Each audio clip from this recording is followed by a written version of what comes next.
she swears to adore you. Gold, silver, jewels, he lays riches before you.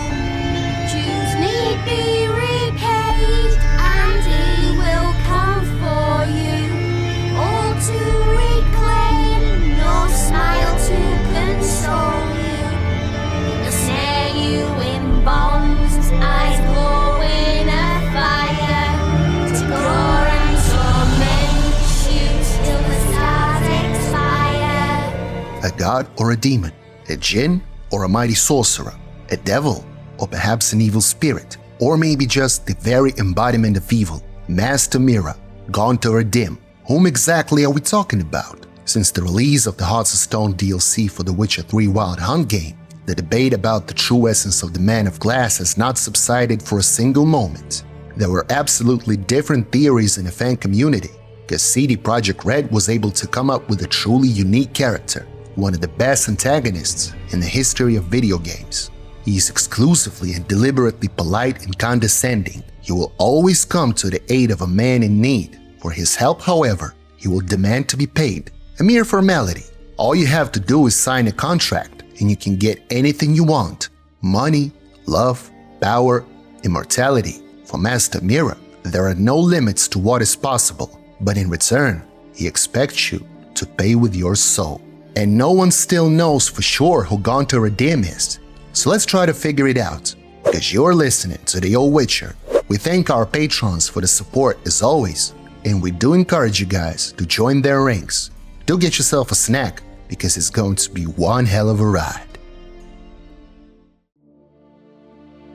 First, let us talk about myths and tales from our world. Everything that CD Projekt Red comes up with is primarily based on real existing texts. Over thousands of years, different peoples around the world have come up with so many legends, tales and myths that they can be used ad infinitum. Gaunter O'Dimm is a character that simultaneously resembles a whole lot of monsters and evildoers known in mythology. Let's take a look at whose traits he has inherited. The first thing that might be similar to Gaunter for many fans is the Crossroads demon. Unlike the rituals of communicating with spirits and ghosts, very little is actually known about summoning a Crossroads demon. Only a few such rites are described in demonology, and all of them look quite unsettling to say the least.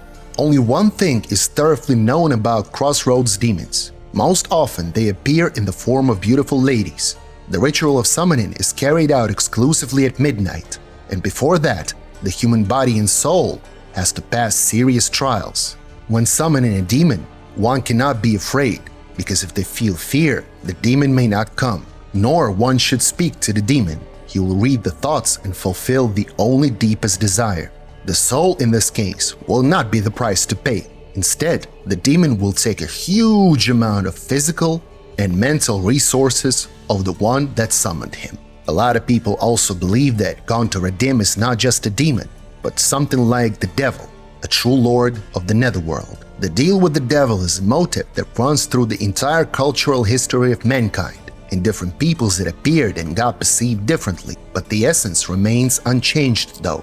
A man makes a contract with the demon, which offers the man's soul in exchange for the services of that demon. The most famous literary example of a bargain with the devil is Goethe's tragedy, The Legend of Faust, who made a deal with Mephistopheles, putting his soul on the line. In demonology, the price for the services of the devil was not only a human soul. In the Middle Ages, for example, it was commonly believed that a person who made a contract also promised the demon to kill their own children, or promised their service to the devil. In the days of the quote-unquote witch hunts, a pact with the devil was considered conclusive proof of witchcraft. Because of this, many ill-wishers forged such contracts. For example, a woman who was jealous of the beauty of another young lady could forge a fake pact with the devil and hand it over to the Inquisition. There were no proceedings, and after a few hours the beautiful lady was sentenced to be burned at the stake. The Inquisition also recognized even an oral pact with the devil as proof of witchcraft. The physical manifestation / proof of such a pact was a mark on the body of the accused, most often a birthmark, which was believed to be left after contact with the evil forces, and in which the clergy saw the faces of demons. The ancient work on demonology The Hammer of Witches even describes several such instances of making a pact with the devil. The ancient Christian texts also state that the whole quote-unquote evil was created by God himself. In this case, it arose from the reflection of God in water. In other religions, however, it had different embodiments.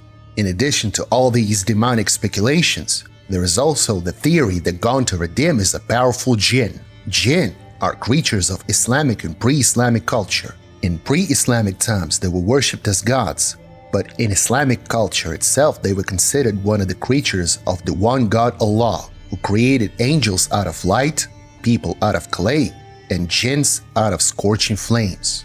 Jinns are invisible to the human eye, but they lived on earth way before humans. At one point, however, they became immoral and hostile and had to be stopped by an army of angels. Jinns are divided into the righteous, religious ones and the vicious ones, also known as shaitans. They are found in the folklore of all Muslim countries. Jinn can take any form and perform miracles, so people have never stopped trying to subdue them. They became widely known all over the world thanks to the tales of Aladdin from the 1001 Nights. Over there, the jinn is a turban-wearing magician imprisoned in a magic vessel who gets obliged to fulfill 3 wishes of the one who rubs the vessel. In Roman mythology, the analog of jinns are geniuses, spirits of different human genera. It was believed that every man had his own genius, and the oath of a genius was sacred. Later, geniuses became the analog of demons from Greek mythology and firmly took their place in the general demonology. In conclusion, all the previously given information can be projected onto the world of The Witcher. In the Witcher 3 game, Gaunter O'Dimm is a character who possesses the traits of all the previously described evil beings at once.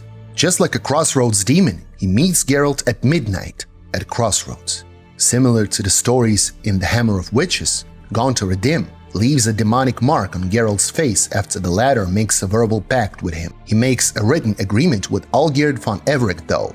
At the very end of the Hearts of Stone DLC, the player finds Gaunter O'Dimm exactly in the reflection in the water. It seems that this happens because he is evil, and all evil originated from the divine reflection in the water.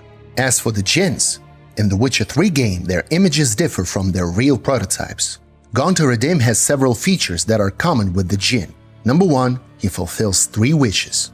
Number 2, he does not what a person wants, but what that person asks for, trying to catch the latter on every word. Number 3, when we defeat Gaunter, he goes to another plane of existence just like a jinn, and his physical shell is burned because all jinns are creatures made of fire. There is also the possibility that Gaunter is the real god in the Witcher world. We discussed this theory in detail in one of our past videos, so go ahead and watch it in detail.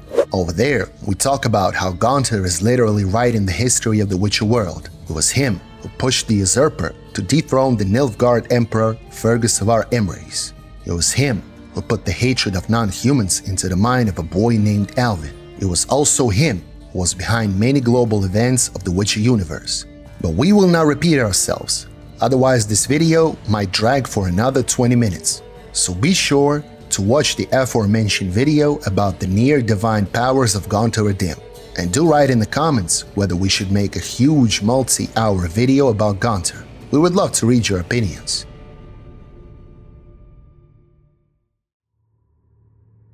In any case, at the end of the Hearts of Stone DLC, we say goodbye to Gaunter for the time being. But let us not think about mythical connections with real monsters, but instead about what the writers of the third Witcher game themselves put into the plot of the DLC. In a game full of charismatic characters such as The Witcher 3, it is already hard enough to create someone that stands out. It is enormously difficult to step out of the shadow of the fine-clad and written Geralt, Dandelion, Triss, Yennefer, Ciri, or even that village boy who runs around and sings one specific song. It's raining, it's pouring, and Vermeer snoring. He bumped his head when he went to bed and went himself good morning. But Gaunter O'Dimm is a character that transcends all comparisons. He's fantastic, and any dialogue with him can evoke absolutely the entire spectrum of emotions, from fear and hatred to laughter and understanding. He's not the kind of character that you're gonna say, here's just another cliched villain. once you look at him. At first, he is kind and condescending, not distinguished by his clothes or facial features. He does not give away his emotions and often smiles, speaks wisely and judiciously. His true essence is revealed in the course of active interaction with him, and that is when you realize that behind this mask hides a really powerful and deadly being, and that's when you get a shiver down your spine. CD Projekt Red managed to create a truly unique antagonist, and that's why only they can tell about whose images were put into this character and who they thought the players should see in him. And since the release of the game, they have told quite a lot. To begin with, it is worth noting that at the very beginning, Gaunter O'Dimm was created as an ordinary NPC. CD Projekt Red writers just needed a character that would direct Geralt on the trail of Yennefer. But after the mysterious mirror merchant was created, the polished studio realized that the potential of this character was not limited to the 5-minute role of the strange guy who helps find Yennefer in the White Garden. Gaunter O'Dimm's inspirations are several. First, there's Leland Gaunt from Stephen King's Needful Things. Leland is a shopkeeper of magical artifacts, in return for which he asks customers for a small favor. The similarities between these characters are hinted at in the ending of the Wild Hunt game, when Ciri becomes a Witcher. After that, Geralt meets some old dwarf acquaintances from the Isle of Mists, who tell him that they took an ancient goblet from the island, which, however, was bought from them for a good price by someone called a mirror merchant. That extra gold chalice could come in handy. I get it. What did you do with it? We don't have it. Found a buyer. Mr. Mirror... was it? Funny name. Paid good coin. It turns out that Gaunter likes to collect magical thingies and trinkets, and perhaps draws power from some of them, constantly becoming stronger. If the player chooses to side with him, he might even give them one of those so-called trinkets. Also, the inspiration for the image of Master Mirror was Gaunter O'Dimm from the Dark Tower series of books by the same Stephen King. Gaunter's last name is a reference to this world-traveling villain of the book saga, but the main prototype of the story of the whole Hearts of Stone DLC is the story of Pan Twardowski. The senior writer of the studio CD Projekt Red recalls the moment when the plot of Hearts of Stone was being born. They already had a few ideas about Gaunter, and suddenly Adam Badowski, one of the development executives, walked into the room and said he wanted the team to come up with an analog to Pan Twardowski's story. Master Mirror was perfect for the role of the devil. The very story of Pan Twardowski, meanwhile, is the Polish analog of the Faust story. Pan Twardowski himself was a magician and a scientist who tried to trick the devil. He made a deal with the latter as follows. The devil had to fulfill all his wishes for Pan Twardowski to give him his soul in return. But the witty Twardowski made one condition in the contract. The deal could be finalized only when he got to Rome. Pan Twardowski was not planning to go to Rome, so he thought he had tricked the devil. However, the forces of evil are much more cunning than an ordinary man. The devil lured Pan Twardowski to a hotel called Rome, and formally the terms of the agreement were fulfilled. The devil rejoiced and tried to drag Twardowski to hell, but on the way he dropped the ladder on the moon, where Pan Twardowski still sits and watches the earth in sadness.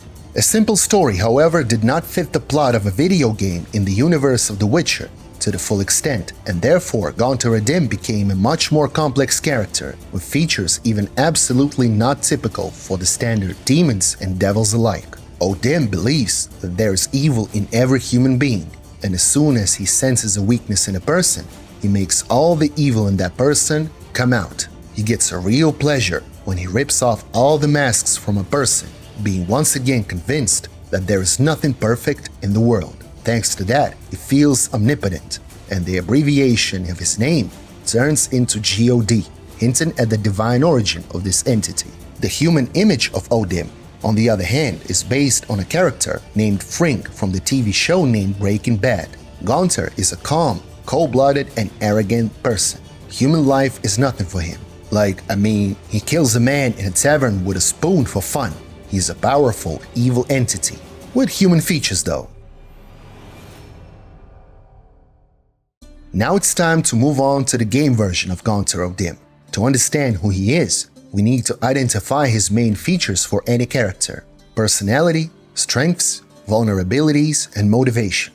In terms of personality, Gaunter O'Dimm is boastful, arrogant, gambling, fixated on his beliefs and himself. He is the only one of his kind, or at least one of the very few, and there are simply no equals to his power whatsoever. He is lonely, so he tries to emphasize his importance by convincing himself that he is doing everything right. He is afraid to reveal his name, for he values his freedom. He is a fanatic convinced of being right, who is sure that he knows everything about everyone. At the same time, he brings out one simple truth to the world: everything has its price and nothing is ever given for free. He messes with people's lives, trying to expose the darkest parts of their souls. Why? Simply because if it suddenly turns out that people are better than he thinks and than he is, will lose the meaning of his existence. This resembles the story of Lucifer, God's favorite angel. Lucifer felt jealous of humans and tried to corrupt their souls just to prove their wickedness. Otherwise, he would be proven wrong, and accepting wrongness is the hardest thing in this world. Gaunter O'Dimm's powers are close to limitless, but they still do have their limits. O'Dimm cannot control the magic of the elves. He does not want to mess with the Elder Blood or the White Frost, though he could give them a run for their money. But he only does things in his own best interest, and so he stays out of danger, taking risks only when the stakes are too tempting. He has power over the souls of the afterlife. Sorcerers and magic are treated with disdain by him. The things he's doing are more of his natural traits. Just like humans from birth have the ability to breathe, Gaunter O'Dimm has always had power over matter and time. It is because of that he dislikes sorcerers. He considers them stupid, profane, and ignorant. Gaunter's vulnerabilities are few, but they exist, and he is very afraid to give them away. First, it is Gaunter's real name, which he guards like the apple of his eye, for whoever finds out his real name will have full power over him. Here, by the way, we find another similarity with demons from real legends, the power over the mightiest of which can only be obtained via their real names. Second is his gambling nature and self-confidence, a weakness that Geralt uses as a chance to beat Gaunter O'Dimm at his own game. This weakness shows once again that even Master Mirror is not perfect. He can also overestimate himself and his opponent, and he can simply act foolishly. There is a line, no one is perfect, and the Man of Glass is fully in line with this statement. Third, a reflection that gives away his true identity as the force of evil, and in which he can be caught. This is when we realize that the cat and dog from Olgierd von Everec's manor knew of Gaunter's secret. They hinted to Geralt to look for a mirror that cannot be broken. They knew about it because they were demons themselves. And number 4, it's a twisted affection for humans, of sorts. No matter what anyone says, but Gaunter O'Dimm cannot live without people. Without them, he would simply lose the meaning of his existence. Moreover, it seems that Master Mirror feels like a real god and enjoys that. He believes that people need him because he has his own code of justice, from which he does not deviate and in accordance with which he punishes. As for Gaunter O'Dimm's motivation, things are not quite so obvious. Note that if his goal were simply human souls, he could possess hundreds and thousands of them in a matter of moments, because people who would sell their souls for wealth, fame, or beauty are simply innumerable. But no, Gaunter tests and punishes those he deems unworthy hypocrites, those who pretend to be virtuous but are capable of truly terrible deeds. Olgierd, for example, is a man who sacrificed the life of his own beloved brother just to be close to his woman and pay off his debts.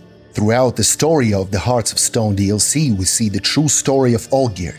And I don't know about you guys, but I personally found it extremely difficult to sympathize with such a man. He is not a positive character, and I often found myself thinking that he got exactly what he deserved. In the Blood and Wine DLC, though, we meet a woman cursed by Gaunter. Master Mirror pretended to be a beggar and asked her for food and water, to which she responded with mockery and refusal. And then he put a terrible curse on her, which once again fits Gaunter O'Dimm's code quite well. After all, one who refused food to someone in need can never be called kind-hearted. At the same time, Master Mirror himself is always extremely honest and always keeps his words. If we take his side at the end of the DLC, he gives us a generous gift. He's fair in his own way, and in many moments, He tries to seem human. He helps Geralt with advice in the relationship with Shani, helps him find Yennefer. He often delights us players with deep and complex philosophical reflections.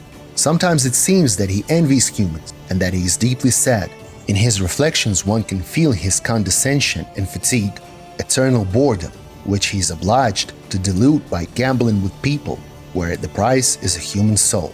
O'Dimm's true nature comes out very quickly when someone dares to interfere with him. He realizes then that no one gave him the right to interfere in human destinies, and he turns back to a universally accepted embodiment of evil, seeing nothing wrong with killing someone who interferes with him and his plans. Gaunter O'Dimm is a complex personality that cannot be understood by an average Joe. He is powerful, but far from omnipotent. For here comes the paradox of omnipotence, which poses an interesting dilemma. If God is omnipotent, can he create a stone that cannot be lifted? There is no real answer to this question, for if God cannot create such a stone, then he is not omnipotent. And even if he can, he is not omnipotent either, because now there is a stone that he cannot lift. The unstoppable force and the immovable object thing, you know. The same is true of Gaunter. He denies this paradox and wishes to be omnipotent, which is why he collects artifacts. He does not need political power in the world, for example, but he revels in the power over the individual destinies of people he finds interesting. His existence is closely connected with the people, without whom Gaunter O'Dimm is useless and nothing of himself. He has a pronounced God complex, and he is sure that he can punish and pardon people depending on who he considers worthy and not. He is interested only in strong personalities, to whom he is attracted, considering all the others to be no more than livestock, which can be destroyed even by thousands. Perhaps he even came to this world, the world of the Witcher, together with humans, because the elven tales and stories do not speak of someone like him, and elven magic is alien to O'Dimm. He needs to be significant. That is why he's such a braggart and loves to be noticed. We could talk about him forever, having probably forgotten something we should have said here. Anyway, it's not that important. We gotta wrap this up and still try to answer the question of who Gaunter O'Dimm is. If we try to classify Master Mira in the Bestiary of the Witcher 3 world, he is definitely a powerful demon, perhaps even a demon lord, similar to Lucifer from Christianity. He grants wishes, twists human souls, but sometimes looks so much like a normal human. Both times in the game, when he stops the time flow, the characters around speak of the devil afterwards. Gaunter's eyes become demonic when we defeat him. One particular professor openly says that Gaunter O'Dimm is not human, but evil in his original form. Also, at the end of the Hearts of Stone DLC, when we defeat Gaunter by catching him in the reflection in the water, he speaks not just made-up scary incantations, but some real text in ancient languages. His words translate as, "You are insignificant. You think you've defeated me, but you're wrong. I can't be killed. I will be back." Like any other demon, Gaunter does not die. We just banish him to his native plane of existence. And one simplest proof is also worth remembering. In the Gwent card game, Gaunter O'Dimm is a card belonging to the demon class. So who might be better to know who Master Mira is than the game developers from Poland? If we take real myths, legends and tales, then Gaunter O'Dimm is something like the devil, or his analog from any other religion, the creation/son of God who hates people and whose purpose in life is to seduce human souls. He wants to show God how worthless, primitive and sinful people are, to prove that they are unworthy of God's love. Thanks to the talent and imagination of CD Projekt Red scriptwriters, Gaunter O'Dimm has absorbed a huge number of non-typical traits from a number of creatures of our world's mythologies. That is why it's so hard for players to figure out who he is. Of course he's evil, however, one that is quite understandable, and that is why he scares us and fascinates us so much at the same time. That is all for today. Do write your thoughts on what you've seen and heard, and what you think of the character named Gaunter O'Dimm. Do write about what other monsters and characters you'd like to hear about in the Witcher 3 videos. Hit the like, the bell, subscribe, all of that, because soon we will be back with some amazing stories when the old Witcher speaks once more.